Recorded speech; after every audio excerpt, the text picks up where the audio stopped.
dalam berbagai macam eksperimen jihad, eksperimen pembebasan di lapangan terhadap penguasa zalim, itu sayang sekali mujahid itu menurut dia ya, bacaan dia, atau para pejuang itu, para pasukan perlawanan itu seringkali hanya fokus kepada kemenangan lapangan. Kemenangan lapangan itu perang. Iya, jihad. Mereka berhasil. Kok keikhlasannya, ketangguhannya, skill. Gak usah kita tanyain deh itu deh. Kita tanyain. Yoi. Itu mereka banyak dari berbagai bermacam medan pertempuran tuh memenangkan pertempuran. Tapi setelah itu ditinggalkan sama mereka, sehingga yang mengambil adalah para oportunis. Ya, betul. Orang-orang yang tidak pernah berjuang, tidak pernah berkeringat, tidak pernah berdarah-darah, mereka akhirnya mengambil hasilnya, memetik hasilnya. Atau mungkin di antara mereka itu kurang jago untuk berdiplomasi. Lucky Pat Channel. Apa nama channelnya? Lucky Pat Channel, Ustaz. Masya Allah, ajib. Lucky Pat. Assalamualaikum warahmatullahi wabarakatuh. Waalaikumsalam warahmatullahi wabarakatuh. Lucky Pat Channel masih terjaga di tengah kancah berpacu dalam dakwah. Boom. Nah, ini gue tunggu. Alright. Di arah kenakalan remaja yang semakin kehilangan arah, yang kita semua nggak mau kalau nanti mati tiba-tiba. Biar mati nggak kosong-kosong amat loh. Iya Den ya? Yoi. Masya Allah. Assalamualaikum Bang. Waalaikumsalam. Sehat Bang ya? Alhamdulillah. Khair. Jadi ini gue malas nanya deh. Dia masih sehat insya Allah tuh. Sehat, Den. Alhamdulillah. Still hot. Tapi muka lu seger banget Den sekarang Den. Serius loh. Asli. Perawatan. Enggak, dia kemarin Bang habis ngambil apa Den? RUU. Ngambil dodong tolong ambil gue RUU 2 nitip. Apa Den sanat Den ya? Ngambil gaji. Wih, enggak bener ngambil sanat kan? Sana. Masya Allah. Kita ucapkan barakallahu fiik buat Dendi yang udah selesai ngambil sanat karena kemarin janjinya berapa bulan dia nggak datang ngambil sanat gitu. Sekarang alhamdulillah udah kelar dia bisa datang. Bang Fajar juga susah banget ini kawan-kawan. Masya Allah. Iya saking padatnya mau ngambil gitu. sanat ya? Jangan. Cuma nggak dapat. Jangan lah. Susah Bang. Nanti tasmi aja manis sekali duduk. Iya. Orang-orang tawain gue itu mana. Bang. Kemarin ada requestan. Petni Surya udah rame. Kan case kemarin itu yang penaklukan 10 hari itu ya. Orang-orang kan umat taunya sebagian besar itu Surya itu tiba-tiba ada perang di Suriah pecah gitu Bang. Cepet banget. Padahal kan kita teralihkan ya. Kita terfokus pada Palestina kasusnya kemarin. Kalau bahasanya ada orang yang bilang ini Palestina sentris banget gitu. Padahal ada kasus yang lain. Tapi ya memang yang terjadi gitu. Nah itu kan tadi ngobrol sama Dendi sempet tuh ya. Membagongkan sekali. Kayak inin film nih kalau reaksi film. Nah itu kan perang 10 hari Bang ya. Orang kok bisa gitu yang sedangkan Palestina yang bertahun-tahun aja nggak rampung-rampung. Terlepas sama itu ya, terlepas terkait hadis gitu. Tapi kok Suriah ini di bawah kediktatorannya si Assad kok bisa 10 hari itu gimana itu ceritanya itu? Oke. Aku jadi penasaran padanya. Siap. Gimana? Bismillahirrahmanirrahim. Alhamdulillah wassalatu wassalamu ala Rasulillah amma ba'd. Bismillahirrahmanirrahim. Wa yassir li amri wa hlul 'uqdatam min lisani yafqahu qawli. Biar kayak Ustaz. Masyaallah. Pantesan dia tadi turun mobil langsung begitu. Ternyata dia ngapalin dia. Jadi Pet, Dendi. Kalau isu Suriah tadi dibilang dibilang ini perang 10 hari. Noi. Ini perang udah lama. Okay. Kalau mau lu tarik ke tragedi Dar'a, ini perang sudah dari tahun 2011. Betul. Itu barengan sama revolusi Arab Spring yang terjadi di Irak, yang terjadi di mana tuh? Yaman. Libya, yang terjadi di Tunisia, dan di Mesir, Hosni Mubarak tumbang, kemudian Mursi, kemudian sekarang digulingkan lagi sama Sisi dan beberapa negara lainnya. Jadi ini perang udah lama. Kalau lu mau tarik ke tragedi Dar'a. Tapi kalau lu mau tarik lagi ke yang lebih jauh, tragedi Hama misalnya tahun 1982 di mana bapaknya Bashir Assad itu Hafiz Al-Assad membantai satu kota untuk memberikan pelajaran kepada seluruh rakyat Suriah bagaimana kalau ada yang melakukan perlawanan pada rezim yang zalim, itu lebih lama lagi berarti kan. Ya. Jadi hitungan yang ente bilang 10 hari itu cuman pembebasan Damaskus. Fotonya Damaskus itu. Fotonya Damaskus. Memang dari tahun 2021 sebenarnya Komandan Hay'ah Tahrir Syam HTS, kita sebutnya HTS aja. HTS ada S-nya. Hubungan tanpa status. Hubungan tanpa status. Al-Jawlani bilang begini. Oh gitu. Suatu saat kami nanti akan menaklukkan Damaskus. Nah itu janjinya dari 2021. Yang kemudian itu kan setelah diblokade sekian lama ya, kita tidak lagi mendengar beritanya. Kemudian alhamdulillah atas takdir Allah kemudian terjadi Taufan al-Aqsa di Palestina melawan Israel, kemudian akhirnya ini juga menurut saya jadi satu kelanjutan. Jadi Fed jangan dibilang ada Palestina sentris atau ada Suriah sentris. Menurut saya ini adalah isu yang sangat sama-sama penting, karena sama-sama terjadi di bumi Islam, yaitu bumi istilahnya kalau disebut bumi Syam. Yang Syam itu mencakup wilayah sebagian Jordan, sebagian Turki, Lebanon, Palestina. Kemudian Suriah, Israel nggak usah kita sebut ya, karena memang Israel nggak ada. Israel nggak ada, dan kita nggak ada. Jadi ini adalah isu yang sama, jadi gitu. Cuman rangkaiannya sepanjang itu. Jadi kita tetap melihat isu Suriah, isu Palestina ini adalah isu yang sama, satu isu yang sama. Saat ini musuhnya masih berbeda-beda. Palestina tentu saja melawan Zionis Israel yang di belakangnya didukung oleh kekuatan Amerika dan Barat. Sementara di Suriah sendiri ini aktornya lebih banyak lagi. Ada Suriah, ada Cina, ada Turki, ada Amerika Serikat dan sebagainya. Jadi ini konflik yang agak sedikit berbeda, tetapi sama-sama masih di bumi Syam, di mana bumi Syam ini bagian dari nubuah Rasulullah SAW, yang mana disebutkan bahwa nanti di situ akan turunnya Nabi Isa yang akan membuka perjalanan kemenangan Islam pada akhir zaman nanti. Baitul Maqdis. Ya, dan pasukan terkuat ya di situ. Betul. Artinya bumi Syam ini akan menjadi poros nanti, di mana di situ jadi pasukan Panji Hitam ya. Kalau kita lihat. Betul, di situ akan membebaskan. Ada juga nanti ada serangan Dajjal dan lain sebagainya. Jadi ini adalah sebuah negeri yang diberkahi, sebuah negeri yang menjadi satu titik daya tarik gravitasinya sangat luar biasa, karena memang bukan hanya dalam kajian Islam, dalam kajian Timur Tengah, dalam kajian Barat, dalam kajian ajaran-ajaran kekristenan, dalam kajian ajaran Yehuda, agamanya Yahudi, dalam kajian Zionisme, semua terikat dengan satu bumi Syam. Iya. Jadi sekarang, friend, jadi mungkin kalau dulu gue pikir terkait masalah Arab Spring itu yang sampai gue mikir bang, ini kalau misalnya yang pada perang dikasih gele nih mungkin akan damai gitu kan. Mau ngapain sih lu perang-perang? Oh ternyata memang ada hal yang sangat penting di sana ya, dan itu bukan cuma dari pandangan Islam gitu. Semua negara punya kepentingan, semua ideologi punya ikatan yang kuat dengan wilayah tersebut. Kalau ente dikasih karunia Allah jalan-jalan ke Turki, saran saya jangan cuman jalan ke Istanbul dan Ankara aja. Biasanya sih orang ke Istanbul ya Istanbul, Ankara, Kapadokia lah ya. Atau ke wilayah-wilayah yang biasanya ada di sejarah, di cerita di Ertugrul atau Turki Ismani. Coba ente main ke Hatay, perbatasan antara Turki dan Suriah. Dulu wilayah itu namanya Antioquia. Kalau Antioquia pernah baca sejarah perang salib atau minimal nonton lah. Nonton cerita-cerita tentang perang salib. Antioquia itu bener-bener benteng-benteng terakhir dan beberapa kali perang salib 1, perang salib kedua, perang salib ketiga itu menjadi satu wilayah penentu.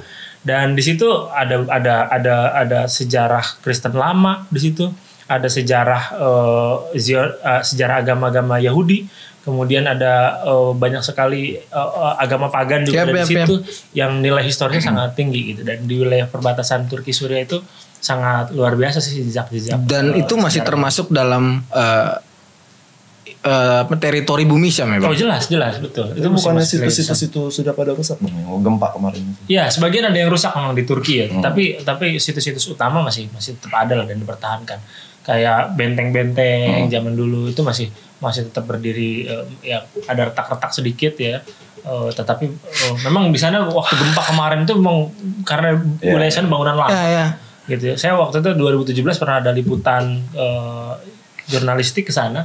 Emang di wilayah situ tuh bangunan lama, dan biasanya memang apartemen atau flat yang sudah dibangun dari tahun 60-an, tahun 70-an lah. Jadi kemarin gempa itu luar biasa banyak yang bangunan runtuh. Termasuk situs itu. Iya. Lu tahu aja Den, gue nggak tahu Den. Keren lu Den lu. Masya Allah tuh. Apa? Mic-nya siapa Bang Pajar? Oh dua-duanya kurang maju mic-nya. Oke. Orangnya aja yang maju. Orangnya maju boleh. Tarik aja nggak apa-apa ya. Udah segini deh. Nah oke, kita balik terkait masalah ke fokus Suriah tadi bang. Orang tahu hari ini kan Suriah itu adalah si Al-Jaulani. Yang dulunya pun kemungkinan dari beliau dulu sempat isi ya. Betul. Islamic State of Iraq sebelum ada ISIS ya teman-teman, yang tahunya kan ada pas meledak ISIS aja, padahal sebelum ada ISIS adanya ISI nih. Apakah beliau memang benar di barisan itu? Gitu. Ya di barisan ketika ISIS pecah dan beliau masuk ke ISIS. Seru. Apakah benar itu? Sudah mulai seru. Betul. Ya. Jadi memang Al-Jaulani saat ini menjadi sangat tokoh sentral. Yoi, sentral banget. Tokoh sentral, terutama sejak beliau membuka maskernya, membuka kedoknya. Kalau dulu kan dia seperti pemimpin-pemimpin Hamas hari ini, selalu menutupi hanya mata aja nih kelihatan gini. Pakai topi, pakai kacamata. Ini kan bagian dari strategi untuk kamuflase supaya tidak terlihat di kamera. Apalagi di sini dia nih. Jadi Al-Jaulani itu selalu kelihatan pakai ikat kepala aja, matanya aja yang kelihatan. Kita baru melihat itu di tahun 2020-2021. Jadi beliau memang mengakui sendiri dalam wawancara CNN. Di CNN kalau teman-teman lihat ketika ditanya ya memang dia mengakui kiprahnya gitu secara terbuka kepada media bahwa dia pernah menjadi bagian dari ketika perang sipil meletus di Irak di tahun 2003. Ketika itu Irak dihancurkan sama Amerika gara-gara Amerika menuduh ada WMD, Weapon Mass Destruction, senjata pemusnah massal. Yang ternyata padahal sebenarnya akal-akalan Amerika supaya akal-akalan si PA bisa merebut minyaknya Irak kan. Yoi. Nah, itu kan rakyat Irak kan jadi korban akhirnya. Jadi korban dan sebagian yang melawan. Nah, sebagian melawan itu juga diorganisir oleh beberapa organisasi perlawanan seperti diantaranya misalnya Al-Qaeda. Yang itu diantara tokohnya pada saat itu ada Abu Musab Zarqawi ya. Yang kemudian menggiring beberapa anak-anak muda yang saat itu Jaulani masih berusia di awal 20 tahunan. Wah. Jadi masih muda banget, dia sudah terjun di perang Irak. Kalau teman-teman mungkin di tahun 2003 itu masih ingat banyak sekali dokumenter di CD-CD. Di antaranya yang terkenal tuh Sniper Baghdad tuh. Kalau Sniper Baghdad. Itu sangat jadul banget ya. Gokil, old school banget ini asli nih. Ngundangnya emang cocok. Banyak lah video-video dokumenter zaman dulu tuh yang menggambarkan bagaimana situasi perang Irak. Gue 2003 lagi main Green Day. Nah, di perang Irak itu Jaulani sudah terlibat. Kemudian ketika perang Suriah meletus di tahun 2011-an, itu kemudian dia bergabung dan dia di sana ditunjuk memang oleh Al-Qaeda untuk memimpin sebuah faksi besar bernama Jabhat Nusra yang sangat cukup fenomenal gerakannya dan cukup digandrungi oleh masyarakat Suriah.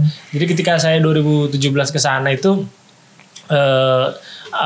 Al-Qaeda dan Jabhat Nusra itu termasuk salah satu faksi perlawanan yang sangat disegani ya. Karena juga ya. Salah satunya karena memang senior-seniornya ini kan sayap Al-Qaeda memang. Ini veteran-veteran tempur yang sudah pernah berperang di berbagai medan tempur. Ada yang pernah di Chechnya, ada yang pernah di Afgan, ada yang pernah di Libya. Jadi ini memang satu kaleng-kaleng dah. Betul, satu front tempur yang senior-senior dan soleh-soleh.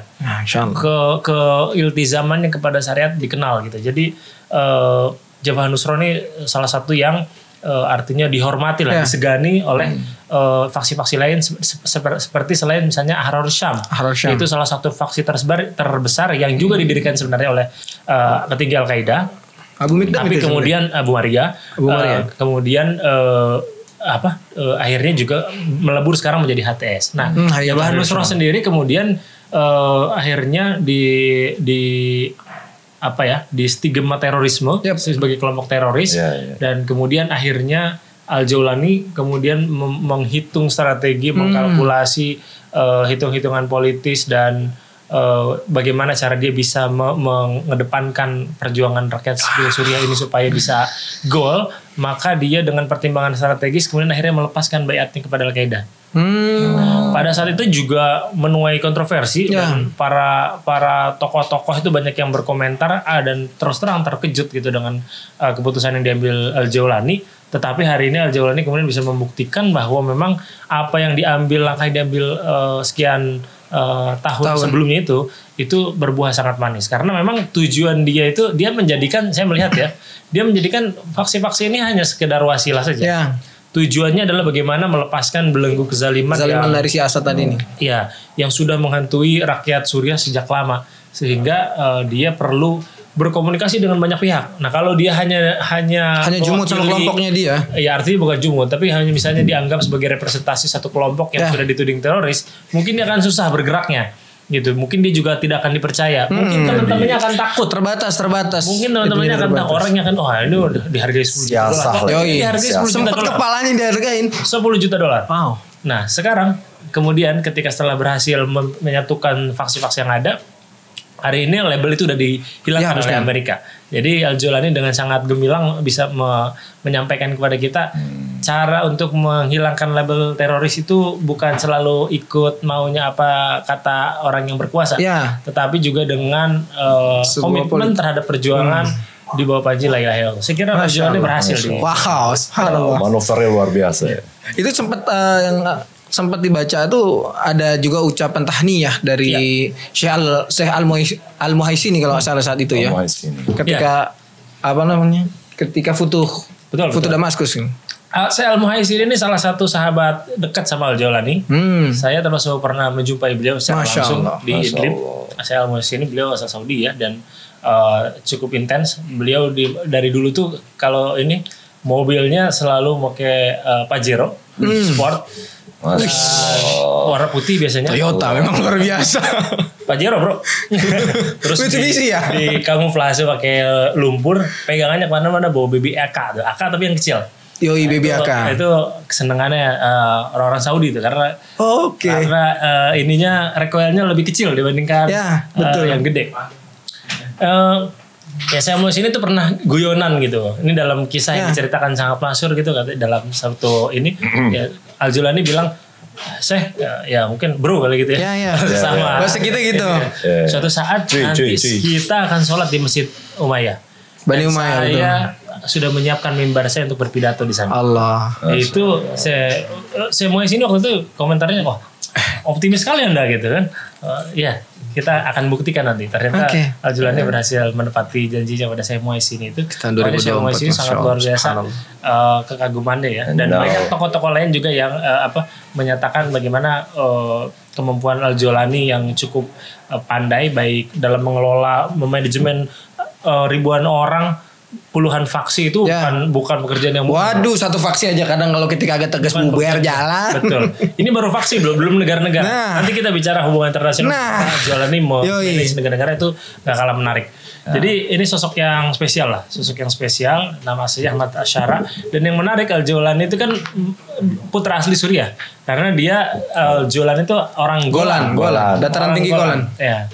Saya kira ini menarik bagaimana Al-Jawlani ini memakai lakopnya memakai lakopnya ke media sebagai Al-Jawlani, karena tentu saja yang paling ketar-ketir terhadap nama Al-Jawlani tentu saja Israel. Karena dataran Golan itu adalah wilayah perbatasan. Sebenarnya aslinya wilayah Suriah, kemudian diduduki oleh Israel, kemudian hari ini menjadi wilayah buffer zone ya, wilayah yang dikosongkan. Sehingga mereka punya ruang dan waktu gitu ketika ada pergerakan ke sana, mereka selalu mengintai. Nah, sebenarnya ada film yang sangat bagus di Netflix itu cerita tentang dataran Golan itu, ketika ada satu agen Damaskus itu siapa ya, gue lupa, ada nama terkenal lah yang dia Eli Cohen. Eli Cohen itu terkenal banget, dia menyusup di menjadi petinggi Suriah, kemudian dia masuk ke level-level pejabat tinggi orang-orang Suriah, kemudian di dataran Golan itu karena dia punya covernya sebagai pedagang, dia bilang wah ini kasihan nih, waktu diajak ke dataran Golan ini tentara-tentara Suriah yang berjaga di sini kepanasan. Ini saya tanemin aja pohon zaitun di pos-pos gitu. Jadi ditanemin lah tuh. Ternyata pemerintah Suriah nurut-nurut aja. Padahal sebenarnya itu kode ke Israel. Kalau lu mau ngancurin tuh titik-titiknya udah gue tanemin pohon zaitun, tinggal lu serang aja. Jadi sebelum perang 1963 itu kerjaannya Eli Cohen tuh gimana dia ngerusak dari dalam. Gokil iya di Suriah dan gokil sih itu sih. Di Netflix ada dokumenter. Secara logika ya masuk, kasihan tentara lu tanamin pohon zaitun aja. Oke aja. Oke, padahal enggak ada masalah, ternyata kita ada di sana ada tentara. Pinter lah jelas. Berarti kita tarik terkait Syekh Jawlani ini, ketika beliau sudah memutuskan membubarkan ketika beliau pindah dari ISI ke Jabhah Nusrah, berarti memang beliau sudah tidak berakidah ISIS seperti yang banyak orang tahu ya. ISIS bukan ISI ya. ISIS kan ada beda nih Bang ya. ISI itu Islamic State of Iraq, Daulah Islam yang diketuai oleh Abu Umar al-Baghdadi, Abu Musab Az-Zarqawi.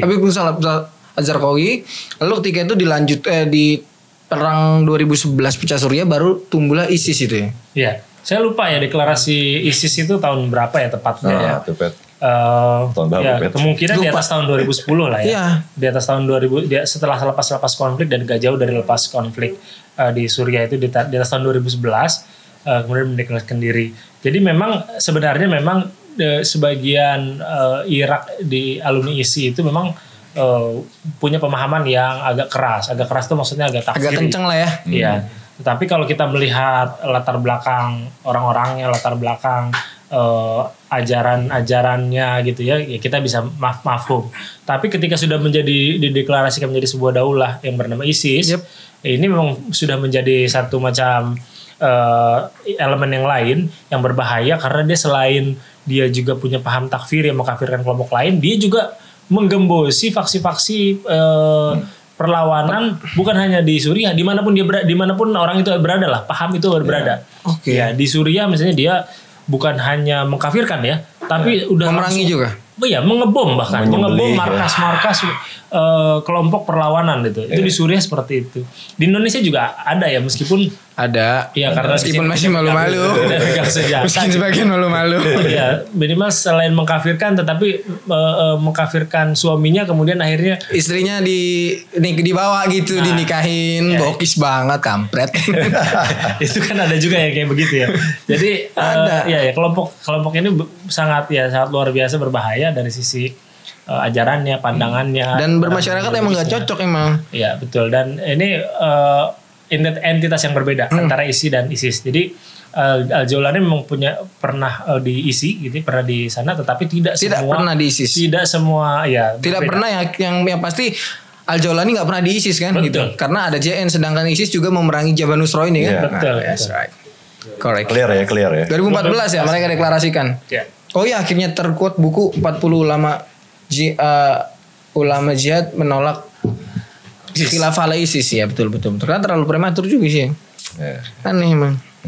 Clear. Nah itu clear bang. Nah terkait hari ini kan ketika Suriah ketika si Al-Jawlani sudah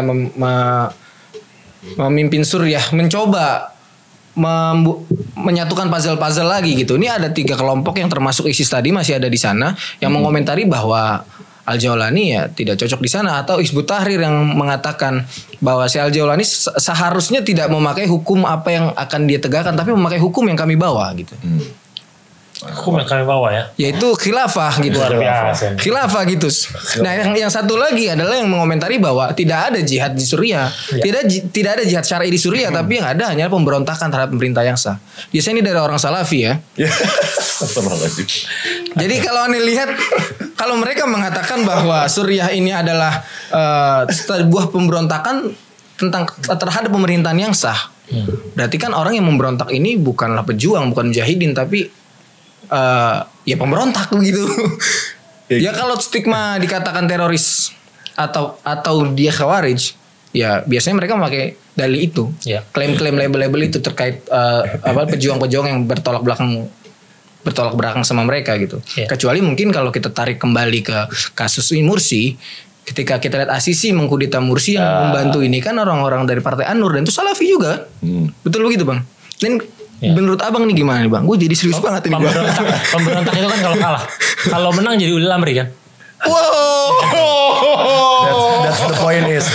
Kalau menang jadi ulil amri yang harus sampai nawatona kan. Oh gitu. Tapi saya begini. Iya. Saya mengambil begini. Istilah pemberontak dilekatkan kepada kelompok perlawanan ini agak rancu ya. Baik itu secara mau memakai terminologi apapun, logikanya begini, yang memerintah saat ini adalah bukan representasi Islam ya, bukan representasi Islam yang full menegakkan syariat Islam. Hafiz Asad dan Bashar Asad itu ideologinya sosialisme plus nusairiyah. Lengkap tuh, kafir wardan. Artinya secara sistem pemerintahan dia ala-ala sosialisme Arab ya, seperti Partai Ba'ath ya. Partai Ba'ath kan sosialisme Arab ya. Kemudian tapi dia juga didukung oleh kelompok Alawiyin atau kelompok ideologi Syiah Nusairiyah yang mereka ini dominasi di pinggiran Latakia. Mereka ini kelompok minoritas sebenarnya, Fed. Tapi mereka berkuasa. Kenapa mereka bisa berkuasa? Jadi ceritanya dulu ketika dijajah Perancis. Suriah ini pernah dijajah Perancis lama. Kemudian dibagi-bagi kan waktu itu kan sex packet. Nah, sex packet dibagi-bagi, makanya Suriah itu kan agak kotak lurus gitu. Karena memang dibaginya pakai penggaris tuh, mesti sex sama packet. Waduh. Jadi di sana itu dibaginya maksudnya dikasih sama ke Perancis. Nah, orang-orang Perancis ini yang melayani di sana itu orang-orang Nusairia. Jadi yang jadi ininya gitu ya, yang jadi pelayan. Yang jadi jongosnya ya orang Nusairia tuh ya. Yang jadi pelaksana administratornya itu orang Nusairia. Jadi meskipun mereka minoritas, ketika akhirnya kemerdekaan itu diserahkan kepada warganya dan Prancis pergi kepada warga Suriah, akhirnya yang memang berkuasa atau yang lama sudah memegang itu adalah orang Suriah itu. Jadi mereka minoritas tapi mereka sangat luar biasa powerful. Jadi orang bilang loh, Syiah kan di sana minoritas. Minoritas awalnya, tapi mereka punya kekuasaan dan akses kepada pemerintahan, yang akses kepada politik, yang akses pada bisnis yang sudah menggurita, sudah sangat lama. Jadi itu tadi kalau terminologi pemberontak tadi, Hafiz Assad ini jadi jangan dibawa ke istilah itu karena sangat tidak tepat. Gitu. Di sisi lain Hafiz Assad dan Bashar Assad ini sangat luar biasa kekejaman dan kebrutalannya ya kan. Hari ini kita bisa melihat bagaimana penjara Setnaya itu betul-betul menjadi saksi. Kita bisa menyaksikan dan dunia internasional bisa menyaksikan dengan mata telanjang bagaimana perlakuan yang dilakukan oleh ini rezim Bashar Assad dan kroni-kroninya kepada warga Suriah sangat luar biasa. Jadi delik-deliknya itu ada yang hanya karena sholat subuh dimasukkan ke penjara, ada yang tentara yang pernah disuruh ngebom di Hama ya, kemudian dia menolak, dan akhirnya belum bagi perkosaan kepada kaum wanita. Banyak penjara-penjara yang kemarin kita lihat. Cerita-cerita itu kan sangat luar biasa. Dan kemarin kan ada utusan PBB yang sana kan. Ketika selesai. Nah uniknya nih artinya utusan PBB ini berarti kan mempunyai indikasi bahwa di sini ada pelanggaran HAM yang sangat luar biasa. Ada kejahatan kemanusiaan yang dilakukan oleh rezim sebelumnya, rezim Bashar Assad. Nah, kan ini nggak mungkin ulil amri kan kalau kayak begini kan. Nah utusan PBB ini sampai akhirnya dilemparin sama warga Suriah nih. Kalian kemana aja baru sekarang? Kemarin-kemarin kemana? Gitu. Artinya warga itu sudah sangat luar biasa kekecewaannya kepada dunia internasional. Selama ini hanya jadi nonton. Selama ini kalau nonton kampret. Penonton ketika ini sudah selesai baru semua mengklaim dan sebagainya. Iya. Jadi kita tidak usah perlu hiraukan lah, Pet. Menurut saya energi kita akan terbuang sia-sia kalau kita mengikuti klaim-klaim atau narasi-narasi orang-orang yang hari ini sangat berisik di media sosial. Banget. Artinya tiba-tiba menjadi pengamat dadakan.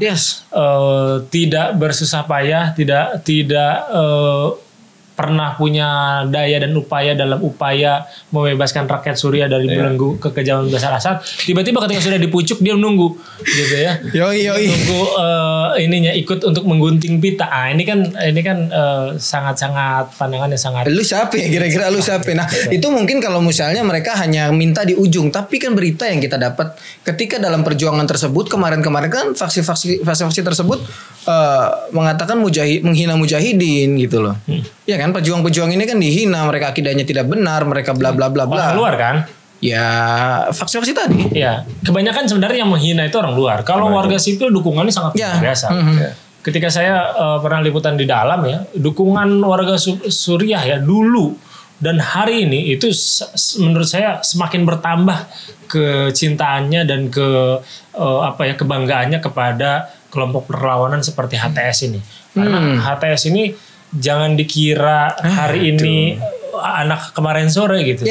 Ketika dari awal reformasi ya, dari awal meletusnya Arab Spring. Di beberapa wilayah yang mereka kuasai seperti katakanlah di Idlib ya, yang mereka berkuasa total.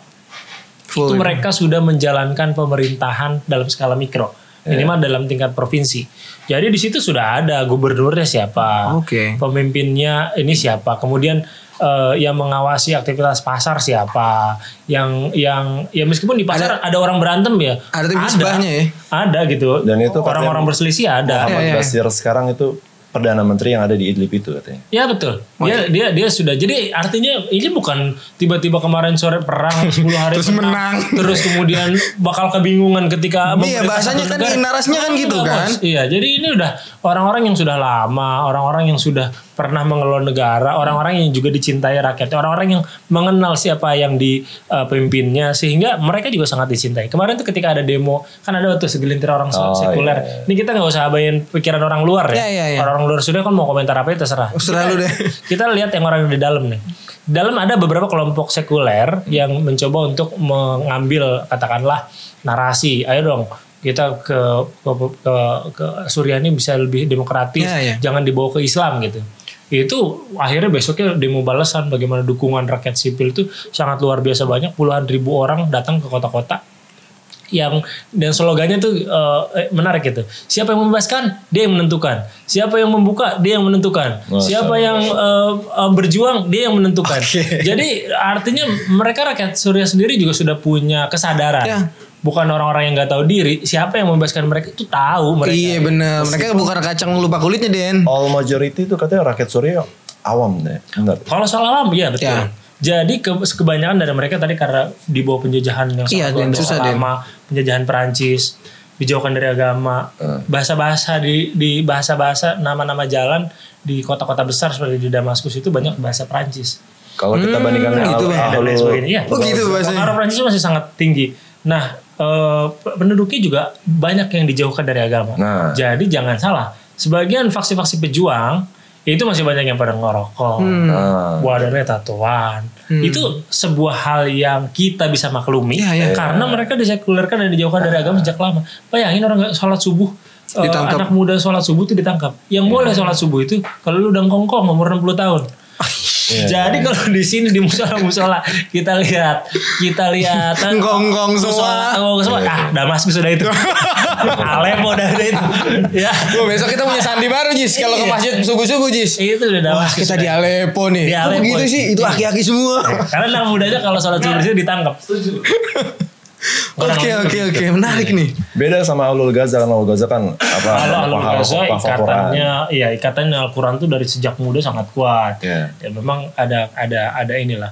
Gaza kan dari dulu juga ini ya, nggak pernah kena pengaruh asing ya, terutama wilayah Gaza ya, terutama kan ada tepi barat, tepi barat ada persentuhan dengan Israel ya banyak hikmahnya di blokade. Iya tapi gitu deh. Tapi Gaza ini tapi tetap yang namanya itu pasti kena gesekannya lah. Ibaratnya kita nih misalnya kita pengen jauh-jauh sekarang kita di Indonesia nih kita pengen jauh-jauhin nggak mau kena riba nggak mau tetap aja debunya mah kena juga. Ada sistem dari atasnya begitu. Mau siapa misalnya Ustadz ahli banget terkait masalah fikih kontemporer Erwandi ya katakanlah beliau atau siapapun lah itu tetap aja yang kita mau cabut dari kita mau lepas dari riba ya seenggaknya tetap debu-debunya kena juga kita gitu. Nah ini menarik ketika kita bahas masalah sebuah tatanan negara. Suriah hari ini sudah dimenangkan oleh HTS gitu. Dan kelompok pasti perlawanan Hayat Tahrir Syam dan masyarakat yang tadi masyarakat juga bisa ngelihat siapa yang berjuang, siapa yang dia menang, dia menentukan. Bukan mereka anak baru yang tiba-tiba ditawarkan lah lu masih bingung, udah mendingan gua kasih aja nih konsep gua, lu pakai nih syariat Islam khilafah gitu. Ini kan lucu gitu. Nah, ini bakal dibawa kemana menurut ente Bang? Itu dia. Suriah nanti ke depan. Ya. Nah, ini kita harus punya pemahaman yang sangat kompleks karena isu ini sangat rumit. Banget. Saya ngikutin dia puyeng pala gue juga. Artinya di sini gini, ada multi aktor ya, ada multi aktor. Artinya kalau aktor negara itu ada beberapa negara kan, ada Turki, ada Suriah, ada yang lain-lain. Ada Amerika juga, ada Saudi dan Uni Emirat Arab, ada Iran dan proksinya, ada Rusia dan Cina dan lain sebagainya. Jadi kita dalam hal ini harus membayangkan bagaimana seorang Jaulani ya, yang tadi dia sudah sibuk mengatur faksi-faksi yang saling bertikai di internal, nanti itu dia ke depan dia akan berhadapan dengan negara-negara yang sangat luar biasa rumit. Bukan nanti, ini yang sudah sedang terjadi.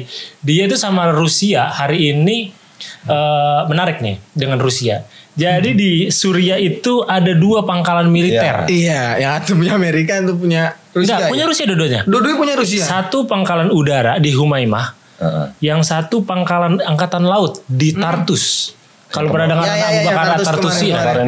Nah, di pangkalan udara yang pangkalan udara ini buat mengkoneksikan tentara Rusia nyambung ke Afrika.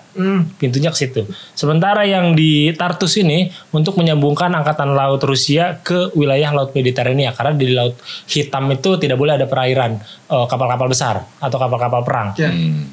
Makanya dia jenis satu-satunya pangkalan di luar Rusia yang bukan negara proksi Rusia itu Rusia cuma punya di Suriah dan itu baru dibangun tahun 2017. Ini kita panjang nih sejarahnya. Cerita ini kemana-mana. Pangkalan ini sama tadinya orang-orang wah ini kayaknya HTS dan Jaulani akan disuruh untuk mengusir Rusia. Sama Jaulani enggak, dibiarin aja. Itu jadi kartu trufnya dia untuk megang Rusia. Kenapa? Karena kalau nanti hari ini kan Syria udah diserang Israel. Israel tidak menyerang secara langsung face to face ke HTS, enggak. Dia mengincar beberapa gudang-gudang logistik senjata yang dikhawatirkan nanti itu dipakai untuk menyerang Israel. Yang jadi yang diserang itu sangat target yang sangat spesifik. Nah, jadi untuk mencegah agresi nanti berkelanjutan kalau ternyata eskalasinya naik jadi tempur, Rusia sengaja dipegang. Artinya Jolani masih menghormati kesempatan itu. Boleh silakan pakai pangkalan militer itu. Tapi nanti kalau suatu saat masuk, lu bantuin gua. Pragmatis. Di sisi lain, di wilayah timur laut, di perbatasan Turki dan Suriah, itu ada kelompok Kurdi, kelompok PKK atau YPG yang didanai Amerika Serikat. Kelompok Kurdi ini menguasai sepertiga wilayah Suriah. Makanya salah satu target pemerintahan transisi ini sampai Maret, selain katanya nanti mau jadi pemilu, itu harus mengamankan seluruh wilayah Suriah yang dulunya masuk wilayah Suriah harus kembali ke pangkuan pemerintahan transisi ini.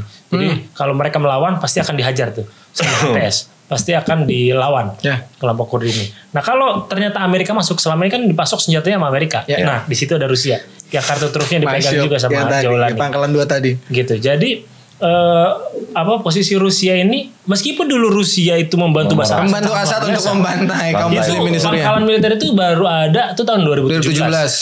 Perjanjiannya sama Bashar Assad 49 tahun. Wow. 49 tahun. Tapi sama Jolani dan HTS itu tetap kok perjanjian itu tetap dihargai. Sampai akhirnya kemudian oke lah kata Rusia, daripada gue rugi karena udah invest banyak kan, udah kepalang tanggung nih, tolong diamankan, nanti gue kasih bantuan kemanusiaan. Al-Jolani nggak mau, jangan cuma bantuan kemanusiaan, kalau lu mau tetap aman di sini, lu kasih gue perjanjian yang sepadan. Akui gue dong. Kasih bantu gue untuk mendapatkan pengakuan internasional, bantu gue juga untuk kita ada hubungan ekonomi yang lebih panjang. Karena apa? Karena sekarang Rusia kan lagi perang sama Ukraina. Betul. Ukraina udah mau nawarin gandum, nyuplai gandum ke Suriah. Udah ngap-ngapan juga soalnya Ukraina. Iya. Selain itu Ukraina Rusia juga udah ngap-ngapan juga. Nomor 1 penghasil gandum. Ya. Jadi Eropa tuh termasuk Timur Tengah itu Ukraina dari Ukraina. Oke. Jadi Ukraina mau main juga di negara kecil yang sedang perang nih ke Suriah nih, mau masuk. Ada Rusia di situ. Iya. Ini gue daripada ini langsung. Jadi bayangkan sebagai Jolani ya, bisa ini di satu sisi dia megang pangkalan militernya Rusia, di sisi lain juga dia dapat tawaran gandum yang itu pasti sangat luar biasa dan makanan orang Suriah kan mau roti gandum. Iya, gitu. Artinya itu satu faktor-faktor yang dipertimbangkan sama Jolani. Jadi seperti itu peliknya kondisi multifaset atau multidimensinya konflik di Suriah ini. Dan pasti ya mereka kan menjanjikan bahwa negara ini nih ke depan harus menjadi negara, tadi dia akan menekankan bagaimana stabilitas, dia akan menekankan bagaimana pengakuan internasional, karena dia negara ini sudah hancur lebur lah, puluhan tahun perang. Kalau dia tertutup, terisolasi sebagaimana Taliban ya. Taliban Afghanistan tuh di sisi lain kita lihat mereka adalah negara yang berhasil bagus mengedepankan diri. Aku sih melihatnya. Iya, tapi di sisi lain dia juga terisolasi secara internasional.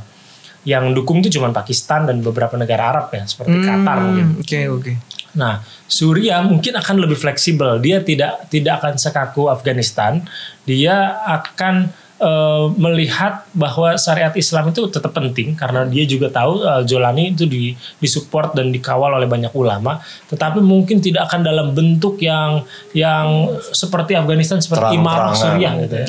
Tetapi mungkin modelnya bisa jadi jumhuriyah atau republik, tapi nilai-nilainya diadaptasi dalam undang-undang secara formal. Jadi makanya tuntutan kita kepada Suriah itu nggak boleh, ya maksud saya harus tetap proporsional, karena di situ ada negara yang baru bangkit loh. Yoi. Jadi dia tetap harus perlu melihat maslahat umat dong. Gitu, karena ini kan memimpin rakyat muslim yang jumlahnya juga sangat luar biasa banyak, dan juga etnis minoritas yang sudah dijamin sama Al-Jolani itu kita akan menjamin keberadaan, karena historisnya sangat panjang, kita akan tetap jamin kebebasan mereka, kita akan jamin hak-hak mereka gitu sesuai dengan bagaimana tanggung jawab warga negara dan warga negara, sehingga mereka akan menciptakan tadi stabilitas keamanan, mereka tetap akan melihat berbagai macam kemungkinan dan membuka diri dari peta politik global. Saya kira itu salah satu langkah yang tercipta ke depan. Jadi kalau ada salah satu, katakanlah saya misalnya berpikir Bang, berarti kalau dengan kayak begini Jaulan ini dia bukan mujahidin sejati, tidak menegakkan syariat Islam. Tadi kan dikatakan bahwa kemungkinan ke depan dia akan menegakkan syariat Islam. Bukan syariat Islam tadi Bang. Entah itu negara republik yang dengan peraturan yang tidak menabrak syariat, mungkin gitu ya. Apakah itu sebuah alasan yang bisa diterima oleh para yang di bawah lapangan? Yang di lapangan Bang, misalnya kayak tentara-tentaranya dia, kan otomatis tidak semua. Bahkan saya dengar kemarin orang-orang yang dulu pernah bersama Syekh Al-Jaulani di Jabal Nusra itu banyak yang menentang beliau juga ketika beliau kok ini tiba-tiba orang berubah. Ya, pakai jas, pakai. Ya, artinya kalau itu kan simbol ya. Ya kalau itu hanya simbolik sih. Hanya simbolik lah gitu. Karena kan nggak mungkin juga dia nenteng RPG gitu ke pertempuran internasional atau masih pakai rompi militer yang beratnya Masya Allah gitu atau pakai celana camouflage di pertempuran internasional, nggak mungkin ya. Jadi tetap menyesuaikan saja. Tapi yang lebih penting adalah soal bagaimana dia tadi, apakah kemudian keberhasilan seorang mujahid itu hanya di lapangan. Yang lebih penting adalah bukan hanya memenangkan perang, tetapi bagaimana bisa mengubah kemenangan di medan perang menjadi kemenangan politik. Yang pada akhirnya nanti kan maslahat kepemimpinan syariat itu tetap terjaga. Kan itu yang lebih penting. Artinya ini sebenarnya bukan bagian yang terpisah. Kemenangan di lapangan dan kemenangan politik itu harus melekat menjadi satu. Kalau baca bukunya Abu Musab Asy'ari, salah seorang pemikir jihad yang dan beliau kemarin yang fotonya akhirnya mulai viral lagi. Betul. Dan dengan jaket kulit dan menduga pasti ada yang berharap beliau ada di penjara Setnaya, tapi ternyata tidak ada gitu ya. Kemungkinan memang sudah dieksekusi habis. Jadi Abu Musab Asy'ari itu juga sangat dalam menekankan ya dalam berbagai macam eksperimen jihad, eksperimen pembebasan di lapangan terhadap penguasa zalim. Itu sayang sekali mujahid itu menurut dia ya, bacaan dia atau para pejuang itu, para pasukan perang itu seringkali hanya fokus kepada kemenangan lapangan. Kemenangan lapangan itu perang. Iya, jihad. Mereka berhasil. Kok keikhlasannya, ketangguhannya, skill. Enggak usah kita tanyain deh itu deh. Kita tanyain. Yoi. Itu mereka banyak dari berbagai bermacam medan pertempuran tuh memenangkan pertempuran. Tapi setelah itu ditinggalkan sama mereka sehingga yang mengambil adalah para oportunis. Ya, betul. Orang yang tidak pernah berjuang, tidak pernah berkeringat, tidak pernah berdarah-darah, mereka akhirnya mengambil hasilnya, memetik hasilnya. Atau mungkin di antara mereka itu kurang jago untuk berdiplomasi dan lain sebagainya. Salah satunya mungkin. Itu tadi evaluasi dari Abu Musab Asy'ari. Nah, Al-Jaulani sebagai salah satu murid beliau ya. Beliau itu sangat menjadikan Abu Musab Asy'ari salah satu guru ideologisnya. Ya pasti membaca pikiran-pikiran Abu Musab Asy'ari dan saya kira bisa mengaplikasikannya dengan sangat cermat di lapangan. Jadi jangan dikira mujahidin itu tadi memang ada tipikalnya mungkin mujahidin yang serdadu gitu ya. Yang memang senangnya berkubang di parit-parit ribat ya, gitu. Contoh kayak tadi Taliban gitu. Iya, tapi harus ada juga negarawan yang bisa mengatur bagaimana mengelola negara, mengelola masyarakat yang sangat banyak yang terkawal dengan nilai-nilai syariat. Saya kira itu juga sangat penting gitu. Jadi bukan hanya selesai di pembebasannya saja, tetapi politik yang abis ini gimana ya? Abis ini kan gitu. Abis ini bagaimana? Orang-orang ini adalah orang-orang yang matang dan sudah memikirkan kalau sudah menang seperti apa gitu. Iya. Jadi kita harus siap dengan manuver Jolan yang sudah jadi politisi sekarang ya. Ada ungkapan juga menang perang politik itu katanya lebih baik ketimbang menang secara perang. Katanya, tapi mendengar ungkapan abang tadi, dua-duanya bagian yang sama. Tidak boleh dipisahkan itu. Dua keping mata koin yang sama. Tidak boleh dipisahin. Kalau dari strategi disebutkan bahwa diplomasi atau negosiasi itu adalah perang di masa damai. Jadi nggak ada yang berubah. Tetap itu salah satu medan pertempuran yang harus tetap kita menangkan. Oke, terkait masalah kemenangan ya. Menarik ini. 10 hari terakhir, adakah bantuan kemenangan dari HTS ini, adakah bantuannya dari Amerika, dari China yang hari ini digembar-gemborkan bahwa negara-negara kafir itu membantu HTS untuk menggulingkan Assad? Ada nggak sih? Saya justru malah begini, kalau ada yang punya tuduhan seperti itu silahkan saja buktikan ya. Wah, banding di Bandung Israel katanya. Atau tambahin lagi. Silakan saja buktikan kalau Anda punya tuduhan-tuduhan seperti itu. Yang ada itu justru malah pengamat-pengamat jihad ya, pengamat-pengamat pergerakan Islam di Timur Tengah itu tuh sudah hampir lupa loh sama Suriah. Sampai akhirnya kemudian orang baru teringat ketika Jawlani menaklukkan beberapa kota, Aleppo, kemudian Homs, kemudian Hama, kemudian akhirnya sampai ke Damaskus gitu. Jadi tadinya orang lupa bahkan gitu. Bahkan Jawlani sendiri bilang kita tuh memulai dari awalnya tuh cuma 7 pucuk senjata. 7 pucuk senjata. Disebarkan ke provinsi ini, satu di provinsi ini. Sampai sekarang akhirnya dia punya tank, dia punya artileri, dia punya amunisi yang sangat luar biasa, dia punya pasukan yang sangat luar biasa dan terkoordinasi sangat baik.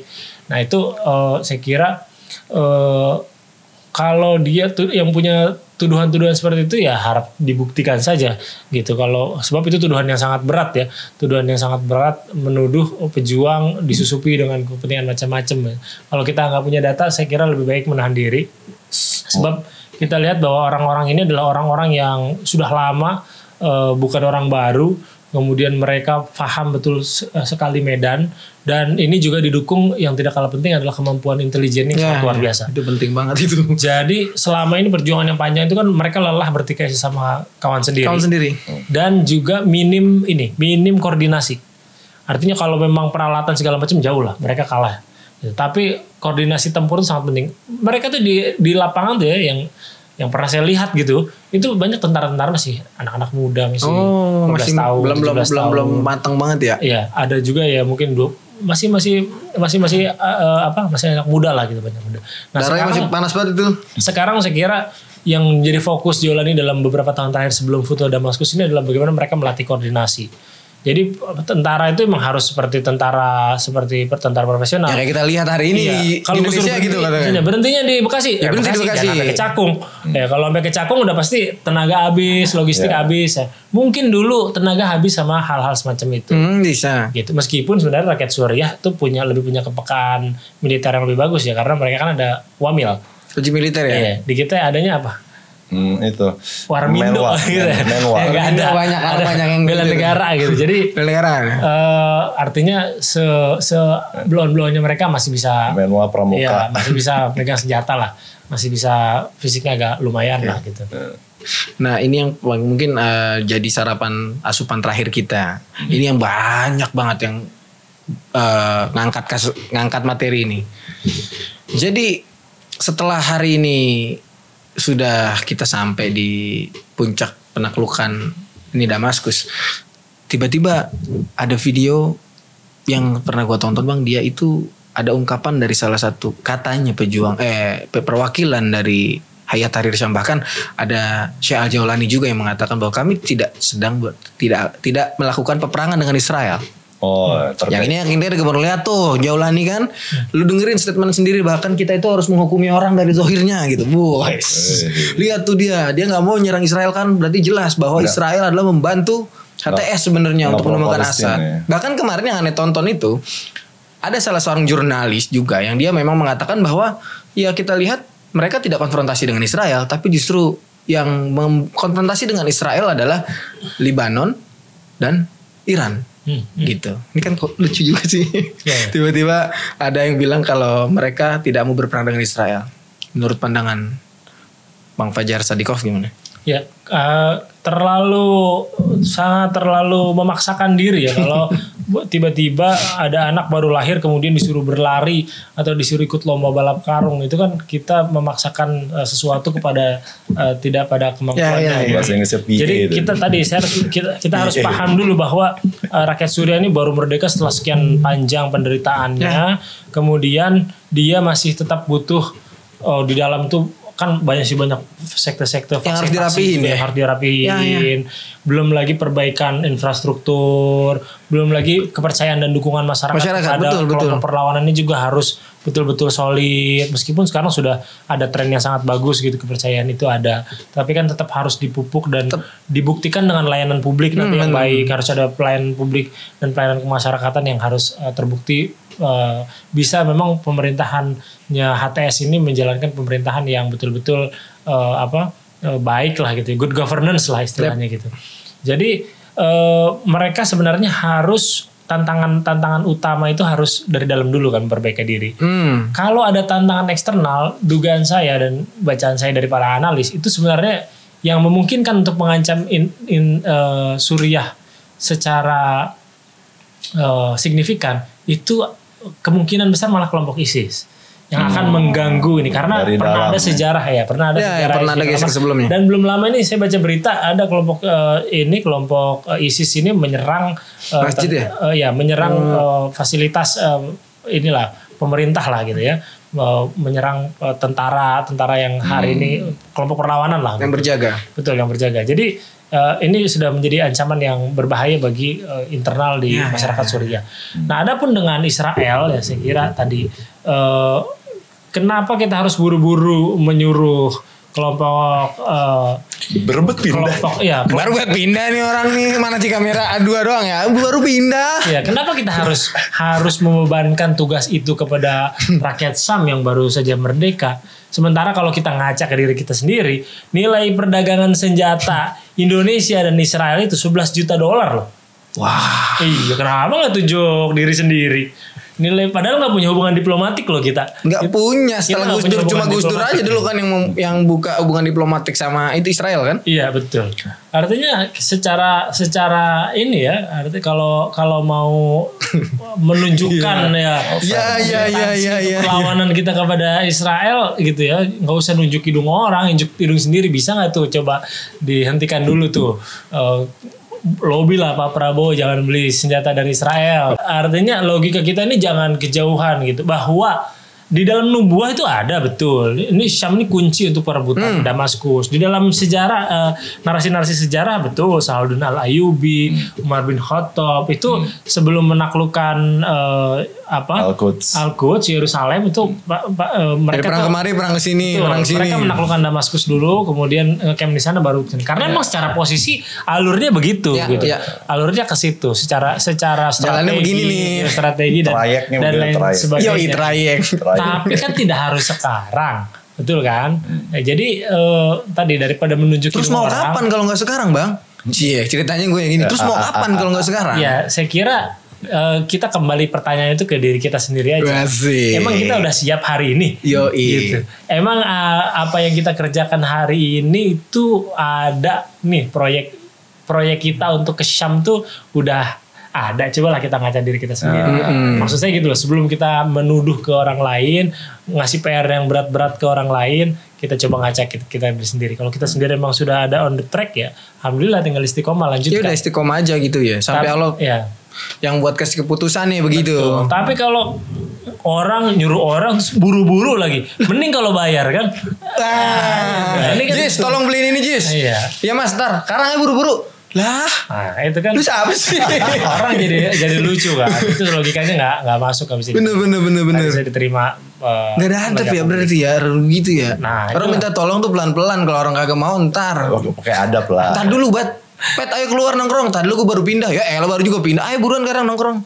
Gue berpindahan, mau ngerapin dulu. Ibarat kata gitu ya. Ya oke. Jadi ya gitulah. Ini konflik yang multidimensi, konflik yang gila kompleks banget ya ternyata. Menurut saya tidak bisa dipakai hanya salah satu sudut pandang aja ya. Iya benar. Jadi kalau kita mikirnya hitam putih seperti bagaimana katakanlah ilmu akidah saja gitu ya, atau ilmu fikih saja, saya kira kita akan ngambil kesimpulan yang sangat terburu-buru tadi. Kita kan pengennya wah ayo kita futuhat. Kita hari ini bagian dari pasukan Panji Hitam, atau kita bagian pasukan di Yerusalem. Lah emang udah siap ketemu Dajjal? Nggak usah ketemu Dajjal. Ini ketemu Mia Khalifa belum tuh siap. Oke, untuk sebelum Bang, thank you banget Bang malam ini Bang. Mungkin nanti kalau ada komen-komenan dari teman-teman yang mau bertanya boleh, biar ntar kita sampein ke Bang Fajar. Makan dulu kebabnya dong. Ntar dulu gue mau ngomong dulu, ini kebab dari mana ini? Nah, kok nggak kebab? Kayaknya dari Bapak. Dari mana Den? Itu dia. Tolong jelaskan. Ini kebab Al Hafiz. Ini produknya Bang Dendi. Masya Allah, ini udah berapa kali lu masukin frame lu Den lu? Thank you banget. Kok bismillah Masya Allah Den. Gimana rasanya? Enak. Masya Allah. Halo enggak? Gue balik. Halo Macian. Belilah. Ya elah. Nah kalau mau beli di mana ini? Itu dia, gue lupa nama telepon gue. Nanti di sini lah. Tadi deskripsinya gue taruh ya. Thank you banget Bang. Sama-sama. Banyak nanti kalau bertanya teman-teman ya. Mau Nendi. Oke. Ada sebelum gue tutup, ada ungkapan yang bagus dari kawan gue Ali Utruja. Rutin pada kejumudan menimbulkan stigma. Hanya bicara tak bisa meredamkan fitnah.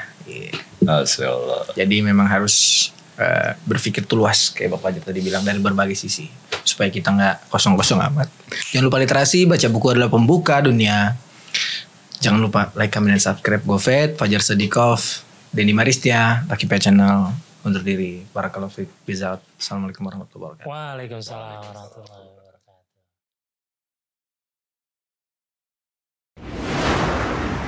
قد أفلح المؤمنون